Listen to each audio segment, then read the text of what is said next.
और वो कृपा करके अपनी दिनचर्या बताते हैं कि हम 6:30 बजे स्नान करते हैं। तब लगता है कि क्या साधना करोगे आप, कोई भी। अच्छा, जो गृहस्थ धर्म से युक्त है, बहुत से उनकी सेवाएं हैं गृहस्थी की, चलो अगर वो तो उनकी और भी आश्रय है सेवाएं। अपने जो वैराग्य मार्ग के पथिक हैं, इनको तो एक ही है, केवल भजन, दूसरा कोई। अगर आप किसी भी तरह प्रमाद स्थिति करते हैं और 6:30 बजे तक सोते हैं तो संशय है आपके ब्रह्मचर्य पर, नहीं रह सकते ब्रह्मचर्य। जो शास्त्र और शास्त्रवेत्ता महापुरुषों ने अनुभव किया है, 4 से और 6 बजे के बीच में जो शयन करता है, ब्रह्मचारी हो ही नहीं सकता, ब्रह्मचर्य रह ही नहीं सकता। या तो वो 2 बजे 3 बजे तक भजन किया हो, पूरी रात जग के, फिर सोया हो तो चलेगा, वो भजन का आवेश संभालेगा। ये ब्रह्म मुहूर्त का समय और उपासक शयन करे, बहुत बड़ी हानि है। मान लीजिए खूब सत्संग सुनते हैं आप सब जन, बहुत कृपा है आपके ऊपर, लेकिन परिवर्तन नहीं हो रहा भाई। अगर आप 6:30 बजे, तो अच्छा नहीं, बिल्कुल अच्छा नहीं, बिल्कुल अच्छा नहीं। ये दिनचर्या तो बिल्कुल ठीक नहीं है। आप लोग सावधान हो, जो भी हो सावधान हो जाइए। ये बिल्कुल आपके जीवन के लिए घातक दिनचर्या है। 2 बजे बहुत उत्तम है उठना, पर नहीं तो 3 बजे, आखिरी 4 बजे। साधक होके 4 बजे के बाद शयन कर रहा है, मुझे तो नहीं लगता, किसी भी स्थिति में नहीं। हमें लगता है कि दवा खवा दी जाए तो नहीं कहते, नहीं तो किसी भी स्थिति में कोई बीमारी, कोई भी ऐसा रोग अपना प्रभाव नहीं रखता जो दिनचर्या को बाधित कर दे। ये देखा है, ये केवल प्रवचन नहीं, देखा है, जीवन को देखा है। कुछ भी दिनचर्या में अपार सामर्थ्य देखा, अभ्यास में अपार सामर्थ्य है। देखो, सामने पट्टी बंधवा दी गई और धनुष बाण ले लिया और शब्द दूर किया जा रहा है अन्य दिशा में, शब्द वेधी बाण संचार। अभ्यास देखो, आंख में पट्टी बंधी हुई है, शब्द किस दिशा से हो रहा है, एक श्रवणेंद्र से देखना है और बाण वही संधान करना जहां से शब्द निकला है। अभ्यास देखो, अभ्यास का प्रभाव देखो, कितने से चमत्कार अभ्यास में लौकिक, और आप परमार्थ के पथिक, और आपका यह अभ्यास कि आप उठे और फिर सो गए। क्या मतलब, आपकी दिनचर्या क्या है? आप भगवद आश्रित, इसका मतलब प्रमादी थोड़ी है। आप भगवद आश्रित, इसका मतलब प्रपंची थोड़ी है। अहम का त्याग करके भगवद आश्रित होकर हम भगवत मार्ग में चलने वाले पथिक हैं। इसलिए सबसे प्रार्थना है, जो पीछे हुआ आज से एक नई दिनचर्या आप देखो।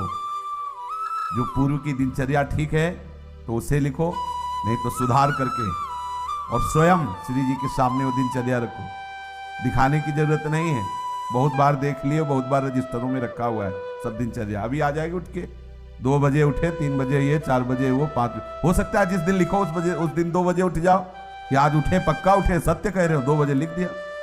इससे काम नहीं चलना। आप अपने को खुद साक्षी करके प्रभु के सामने और नियमावली में बांधो। बिना नियम के प्रेम उत्पन्न नहीं होता। वो प्रेम की एक दशा है जो नेम को लय कर देती है। नियमावली में आपकी दिनचर्या सही होनी चाहिए, आपकी नियमावली ठीक होनी चाहिए। किसी भी संत के जीवन को आप देखिए, देखो एक स्थिति सिद्धावस्था में ऐसी आती है स्वाभाविक कि उनको देह से संबंध नहीं रह जाता। और उनकी बात अलग, आपकी अवस्था और उनकी बीच सत्संग में हुक्का मांग करके परमहंस जी, रामकृष्ण परमहंस जी कभी पकोड़ा मांगते, कभी, अब उनका हम अनुसरण थोड़ी करेंगे इस बात में, भाई धरो हुक्का, रुको और हम पिए। हम महापुरुषों का अनुसरण थोड़ी कर सकते हैं। महापुरुष किस दशा में, किस स्थिति में, उनके जो नियमावली उपदेश है, वो कहीं नहीं बोले उपदेश में कि हुक्का पियो, नहीं बोले। तो जो उपदेश बोले वो हमें आचरण में उतारने। हम क्या करते हैं, सीधे महापुरुष व्यास भरोसे कुंवर के, सीधे वो जो इस स्थिति में है ना, बस केवल इतना ही पकड़ते हैं। काहू के बल भजन को, इसलिए भजन नहीं करना, काहू के आचार, इसलिए आचार नहीं करना। तब जितेंद्रिय राग, पवित्रता और ये सब, क्या पवित्रता? गुरुजी ने कहा है थैली है मल की, क्या पवित्रता? हाँ, उसमें क्या सुना है नहीं प्रवचन में, आचार गए और जितेंद्रियता आदि नहीं, और व्यास भरोसे ये बात आई, सोवत पाव पसार। तो 6:30 बजे इसलिए जगना पड़ेगा कि 7 बजे 7:15 सोते सत्संगों में आना है, वो आ जाते हैं तो जल्दी जल्दी तिलक लग, जय गुरुदेव जय महाराज, हाँ जय हो महाराज, वाह वाह वाह, हाँ क्या सत्संग में हो रहा है भाई। बहुत जीवन कीमती है। अभी कल ही पता चला कि कोई बहुत प्रियजन है, उनके यहाँ कैंसर हुआ। अब क्या दशा, ना भोजन सही पा सकते हो ना कुछ, और ये कैंसर आदि ऐसी बीमारियां हैं कि अभी तक जितने हमारे दर्शन में आए, एक आध बात अलग, उन सबको श्री जी ने जल्दी बुला लिया, जितने भी दृष्टि में आए।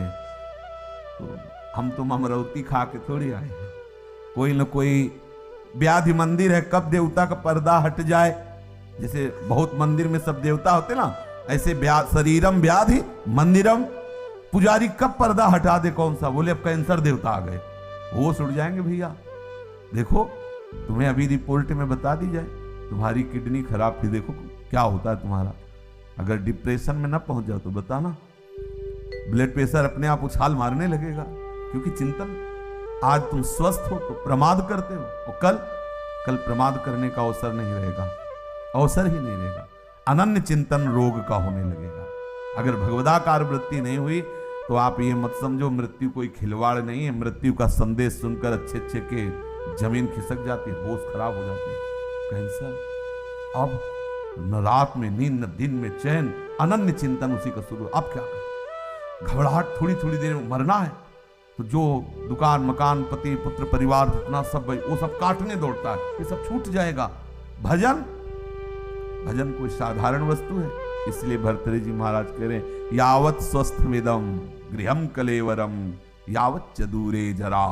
जब तक बुढ़ापा दूर है, जब तक तुम्हारे शरीर में रोग कोई नहीं हो जा रहा, होगा ऐसा थोड़ी कि तुम कोई लिखवा के लाए कि नहीं होगा।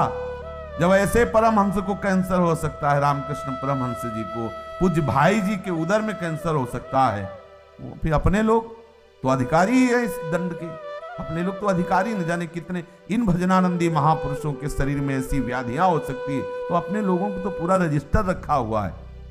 सावधान हो जाइए, प्रमाद मत कीजिए, बहुत बढ़िया अवसर आपको मिला है। भगवत चरणारविंद का आश्रय और सतत जप, ये बिल्कुल खुली दो बातें हैं, ज्यादा इनमें समझने की जरूरत नहीं। अंदर से भगवत आश्रय और जिह्वा से जप, राधा वल्लभ श्री हरिवंश श्री हरिवंश, क्या जाता है। अगर रोज का रोज शाम के हिसाब आपको ना दिखाई दे तो बताना, रोज आपको वैराग्य बढ़ा नजर आएगा, आपको नजर आएगा, अरुचि होने लगे। सच्ची कहते हैं भजन का प्रभाव, ये तो भगवत कृपा से भगवत चर्चा हो रही नहीं। 1 मिनट के लिए अंदर से मन राजी नहीं, ये जो हो रहा है 1 मिनट के लिए राजी नहीं कि अब ये सब, बस यही लगता है चुप, किसी से मिलो मत, बंद करके दरवाजा अपने कमरे का, बस एकाकार वृत्ति। कब शरीर किस दशा को पहुंच जाए, बेकार, काहे को बहिर्मुखता में फैल रहे हो, शांत। इसका फल है सदाकार वृत्ति में डूबना। वो आपको बढ़िया अवसर मिला है, कोई जिम्मेवारी नहीं। देखो आप सत्संग सुन रहे हो, आप नाम जप कर सकते हो, नाम में ध्यान लगाए हुए श्रवणेंद्रिय से सुनो, देखो बढ़िया आपकी समाधि अवस्था जा रही। सत्संग क्या है, एक समाधि अवस्था में डुबोने का बहुत बढ़िया, मतलब 1 घंटा 1.5 घंटा चर्चा हो रही, श्रवणेंद्रिय के लिए कहीं अन्य जाने की जगह नहीं, और अंदर से आप नामाकार वृत्ति, मंत्राकार वृत्ति, बड़ा आनंद का विषय है। अगर हम भजन छोड़ दिए, बाह्य में ही समय व्यतीत किए, तो बाह्यकरण से आप सेवाएं करते रहो, बाह्यकरण से दिनचर्या करते रहो, अंतःकरण विषय चिंतन कर रहा है, तो आनंद बाह्यकरण को होना है कि अंतःकरण को? समझना जरा, सूक्ष्मता से समझना, परिवर्तन किसका होना है? अंतःकरण। बाह्यकरण का तो देखो 2 मिनट में परिवर्तन सब, लेकिन अंतःकरण का परिवर्तन चिंतन से होता है, भजन से होता है। बड़े बड़े हम संत महापुरुषों के समीप रहने वालों को देखा है, अंतर में भजन नहीं तो दीपक तले अंधेला पाया गया है, दीपक तले अंधेला पाया। बहुत अच्छी बात समझ, बहुत घुस के तमाशा देखा है, अंतर और बाहर। भजन नहीं तो बड़े बड़े भजनानंदी महापुरुषों के समीप रहने वाले बड़ा प्रपंच का नाटक देखा गया। वो महापुरुष तो आनंदित रहते हैं, क्योंकि उनके लिए तो एक ऐसी स्थिति है प्राप्त हो गई जहां प्रपंच का स्पर्श नहीं है, और उनके प्रभाव से बाहरी व्यवहार सामग्रियों की खूब बहुतायत होती है। तो नीचे भजन का मतलब नहीं रह जाता कि भजन क्या है, बस वो सम्मान और विषय आदि का सेवन, क्योंकि महापुरुषों का प्रभाव सम्मान दिलाता है, महापुरुषों का प्रताप वो वस्तुएं जो विषय संबंधी सेवन में आती है, अच्छी से अच्छी वस्तुएं, होता क्या है अंतःकरण मलिन हो जाता है। इतने बड़े महापुरुष के समीप रहते हुए अंतःकरण और इतना मलिन हो जाता है कि महापुरुषों पर भी अपराध कर बैठता है, जिनके प्रताप से पोषित होता है वो वही अपराध कर बैठता है। इसलिए प्रधान बात है अंतर में आपका साधन चलना चाहिए, अंतःकरण आपका भगवत चिंतन में रहे। खुली बात समझ लीजिए, बाह्यकरण से बाह्य पवित्रता होती है, अंतःकरण से अंतःकरण की पवित्रता होती है। बाह्यकरण और अंतःकरण दोनों भागवतिक हो जाए तो स्वभाव का परिवर्तन हो जाता है, स्वभाव का परिवर्तन होता है तो स्वरूप का अनुभव हो जाता है। जो हमारा सखा भाव, गोपी भाव, सहचरी भाव का भाव स्वरूप है, उसकी प्राप्ति हो जाती है। इसलिए भैया चूको मत, बहुत बढ़िया अवसर, बड़ा घबराहट का विषय है। जब ये शरीर पीड़ा से युक्त होता है तो केवल प्रभु ही ऐसे जो हमें बचा सकते हैं, नहीं तो जब शरीर स्वस्थ होता है तो अहंकार देवता अपना नाटक करवाते रहते हैं, और जब अस्वस्थ हो जाता है तो मनी राम उसी अस्वस्थता का चिंतन, बड़ा क्लेश में। और इस संसार से मुक्त हो जाइए। अगर आप सोच रहे हो तो दिन प्रतिदिन ऐसा भयावह संसार का स्वरूप आएगा, पूछो मत। इससे मुक्त होना ही अब एक उपाय रह गया है। अब हम ये नहीं कह सकते कि जन्म जन्म, क्योंकि महामारियां, नाना प्रकार की प्रतिकूलताएं, नाना प्रकार की व्यभिचार, नाना प्रकार के खान पान की मलिनताएं ये कलिकाल में बढ़ती ही चली जाएंगी और उसका प्रभाव पड़ेगा।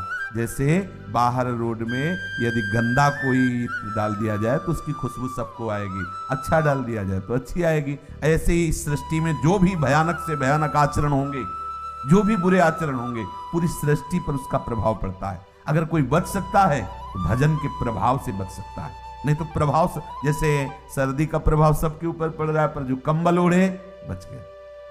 अगर कहीं भी कुछ भी मलिनता का आचरण होता है तो पूरी सृष्टि पर उसका प्रभाव पड़ता है, वो समझ में नहीं आता। अगर कोई बच सकता है कलयुग की कुचाल से तो भजन, केवल भजन, दूसरा कोई उपाय नहीं। भजन करके भगवत धाम में स्थित हो जाओ, प्रभु को प्राप्त हो जाओ, नहीं बहुत दुख भोगना पड़ेगा। अभी प्रमादी मन है तो देख लेंगे, अरे देख लेंगे, होश खराब हो जाते हैं, मृत्यु सुखद लगने लगती है, ऐसे ऐसे कष्ट आते हैं कि वो चाहता कि मुझे कोई मार दो। सच्ची मानना, हमने देखा है, चाहता है कि इस दशा से तो अच्छा है कि मुझे मार दो। भाई मरना थोड़ी हमारा समाधान होगा, भगवत प्राप्ति समाधान। इसलिए बेचैन हो जाओ भगवत प्राप्ति के लिए। प्रेम की चलो बड़ी ऊंची बात है, लेकिन इतना तो रख लो कि अब प्रभु मुक्त करो इस नरक से, ये नाना प्रकार के क्लेशों से। कितने बंधे इस शरीर में। अरे आप देखो, ज्ञान की बातें चाहे जितनी करो, जब इसकी रिपोर्ट आती है ना तो एक बार चेहरा गिर जाता है, किसी का भी हो, हाथ में बताई जाती है रिपोर्ट की ये है, एक बार ऐसे क्रिटेनाइन और पोटेशियम, अब डायलिसिस शुरू होगा। हाँ एक बार तो फिर वो, अरे कोई शरीर है क्या, वो जब चिंतन, तब फिर आनंद की अच्छे अच्छे को। एक बार जब प्रलंबा सुर ले गया ना बलराम जी को, तो एक बार वो भी उदास हो गए थे, फिर उनको स्वरूप को फिर घुसा मारा। तो ऐसे साधक प्रहार करता है, अरे किसी भी विकार पर, अरे नहीं नहीं, हम तो प्रभु के आश्रित है, प्रभु के दास है, पर इतना प्रहार करने लायक बन जाओ, आपकी ऐसी मनोवृत्ति भगवदाकार हो कि आप प्रहार कर सको। इसलिए भाई सावधान रहो। ये सुबह 6:30 बजे तक सोना ये ठीक नहीं। आप सो करके सोने को गवा रहे हैं, ये सोने का समय है, सोने का, स्वर्ण का। और क्या बोले, सोने का समय गुरु जी का, खुद सो आनंद से, ऐसा नहीं, ये स्वर्ण समय है, ब्रह्म मुहूर्त हो ना। हमारे लिए तो हर क्षण ब्रह्म मुहूर्त है, ये तो केवल एक दिनचर्या के लेकर नहीं, हर समय हमारा ब्रह्म मुहूर्त है। हम प्रभु में लगे हुए हैं, इसलिए हर समय प्रेम में प्रभु का चिंतन हो रहा है, हर समय हमारे लिए महामंगल में महापावन है। देखो आप सबसे प्रार्थना है, बहुत सोच समझ के दिनचर्या बनाएं, और जो दिनचर्या बनाए 10-12 वर्ष उसमें कोई विक्षेप नहीं होना चाहिए। आज गए 5 घंटे यमुना के किनारे बैठ गए, 5 दिन गए ही नहीं, ये रसिकों की दिनचर्या नहीं, ये वृंदावन की उपासना में दिनचर्या एक आपकी नियमावली। या तो आप ऐसी स्थिति में कि 5 दिन आपको शरीर शुद्ध नहीं रही तो कोई बात नहीं, दिनचर्या का फल मिल गया। आपकी दिनचर्या एक ऐसी होनी चाहिए जो बने तो कम से कम 10-12 वर्ष तो एक रस चलना चाहिए। आज ये कल वो, फिर परसों बदल गया, फिर अलग बदल दिनचर्याएं रजिस्टर में लिखी रखी रह गई और हमारी कुछ और ही दिनचर्या चल रही। भाई ऐसा मत कीजिए। भगवत मार्ग के पथिक, चाहे आप गृहस्थ हो विरक्त हो, बहुत सोच समझकर दिनचर्या बनाइए। आप 10 मिनट यदि भजन में बैठते हैं तो ठीक टाइम पर बैठिए और बहुत काल तक वो समय भजन में दीजिए। कि हम 10 मिनट बैठते हैं तो हम 10-12 वर्ष तक 9 मिनट नहीं होने देंगे, 10 मिनट तो बैठेंगे और हमें मिलेगा तो हम माया से खींचकर और समय बढ़ाते घटने नहीं देंगे। ये दिनचर्या का भाव होता है अपने मन को बांधना। दिनचर्या का मतलब होता है हम अपने मन को संपूर्ण समय के द्वारा इष्ट में फांस रहे, बांध रहे, इस समय ये, इस समय ये, इस समय ये, और उसको नियम पूर्वक बांधना। कभी परिक्रमा चल रही तो कभी कुछ, कभी सब बंद, कमरे में पड़े शयन कर, ऐसी नहीं। एक आपके आहार की, विहार की दिनचर्या होनी चाहिए। बहुत अच्छा आहार मिल जाए तो भी एक संयमित जो आपने आहार नियम लिया उससे ज्यादा नहीं होना चाहिए। ना मिले उस समय के बाद, आपको सच्ची बताए, यदि आपकी दिनचर्या सही है तो समय के बाद आहार करने की इच्छा ही खत्म हो जाती है। अगर आपका समय है कि इस समय से इस समय तक आप प्रसाद लेते हैं, अगर नहीं मिले तो उसका चिंतन खत्म, उसकी इच्छा ही खत्म। अब अगले टाइम जब पाते हैं तब फिर आए। बहुत बड़ा नियम में बल होता है। बिना घड़ी के अपने आप नेत्र खुल जाना, दोबारा आलस्य ना आना, शरीर में एक नई स्फूर्ति, अभ्यास में बहुत बड़ी ताकत होती है। अपने लोगों का अभ्यास ही दृढ़ नहीं हो रहा है, नियमावली ही ठीक से नहीं बन रही। दिनचर्या में पता होना चाहिए ये इस समय तो सत्संग में मिलेंगे, इस समय वो परिक्रमा में होंगे, इस समय वो जप में बैठे होंगे, उनका समय है जप का, इस समय तो मौन होंगे, वो बोलेंगे नहीं। साधु की दिनचर्या होती। हमारी क्या दिनचर्या है, इस पर ध्यान दीजिए। एक बार आप ही दिनचर्या बना लीजिए और उसे 10-12 वर्ष तक चलाइए। यह तेरे दिनचर्या बदलिएगा नहीं। माना भागवतिक है, लेकिन इससे मन संयमित नहीं होगा, इससे मन एक रस में नहीं आएगा, और एक रस नहीं हुआ तो फिर जीवत्व बाधा पहुंचाता रहेगा। ये जो जीवत्व है, काम क्रोध लोभ आदि, ये सब फिर परेशान करते रहे, प्रमाद स्थितियां आती रहेंगी। एक रस में बहुत बड़ा बल। जब बुखार और ये सब परेशानियां शरीर में आती तो भी दिनचर्या बाधित नहीं होती। जो अच्छे साधक होते हैं, जिस समय स्नान उसी समय स्नान, जिस समय अपने आप इतना सामर्थ्य होती है। कहीं भी चमत्कार प्रकट हुआ है तो एक जो दिनचर्या पकड़ी गई, दिनचर्या देखो। पूज्य श्री सनातन जी वयोवृद्ध हो गए हैं, परिक्रमा को रोज जाते हैं गिरिराज जी की। गिरिराज जी को पीड़ा होती है उनकी परिक्रमा से कि इतने वयोवृद्ध नंगे पैर। जब प्रकट हुए श्री लालजू महाराज ठाकुर जी तो कह रहे हैं कि बाबा अब तुम परिक्रमा मत आया करो, हमारे लिए ही तो सब करते हो, हम बहुत प्रसन्न हैं। वहीं वृंदावन में आप भजन करो। हाँ ठीक है। दूसरे दिन फिर पहुंच गए। बोले बाबा मना किया, बोले प्रभु रह नहीं पाते। ये दिनचर्या क्या करती, आपका अभ्यास ऐसा दृढ़ करती कि इष्ट मना कर रहा है, लेकिन रह नहीं पाते। परिणाम क्या हुआ, आज भी उनकी दिनचर्या ने हमको एक बहुत बड़ी सिद्धि दे दी। आज भी आप दर्शन कर सकते हो राधा दामोदर में बंसी का, लकुट का, श्री चरण का, गाय के खुर का चिन्ह हो, गिरिराज जी की शिला। आज भी सनातन जी की एक नियमावली ने आज हम सब भक्तों को दुर्लभ वस्तु है, दुर्लभ वस्तु है। भगवत चरणारविंद के चिन्ह, लकुट के चिन्ह, बंसी के चिन्ह, गाय के खुर के चिन्ह प्रभु ने स्वयं दे और बोले शिला की परिक्रमा कर लेना। ये 4 परिक्रमा का आपको 4 परिक्रमा कर लो तो परिक्रमा गिरिराज जी की पूरी हो गई। नियमावली 24 घंटे में ऐसी सहज दिनचर्या आप अपनी खुद बना लीजिए जो आप बहुत काल तक निर्वाह कर सके। यमुना तट अगर हमारा जाना हुआ तो यमुना तट, बहुत मन हुआ नागरीदास जी करें गोवर्धन गिरिराज जी, और बैठो राधा को देखा है, अनुभव किया है, एक अलौकिक मतलब आकर्षण राधा कुंड में देखा। सुबह सुबह जैसे चुपचाप कभी गए हैं और एकदम बैठ गए, तो एक अलौकिक आकर्षण, एक दिव्य आकर्षण, एक भजन में एक दिव्य उन्माद। आसपास बड़े बड़े भजनानंदी महात्मा रहते हैं और श्री जी का वो नित्य स्थल राधा कुंड, संपूर्ण ब्रज महिमा में। पर कहीं कहीं प्रभु विशेष अपनी लीला प्रकाशित किए।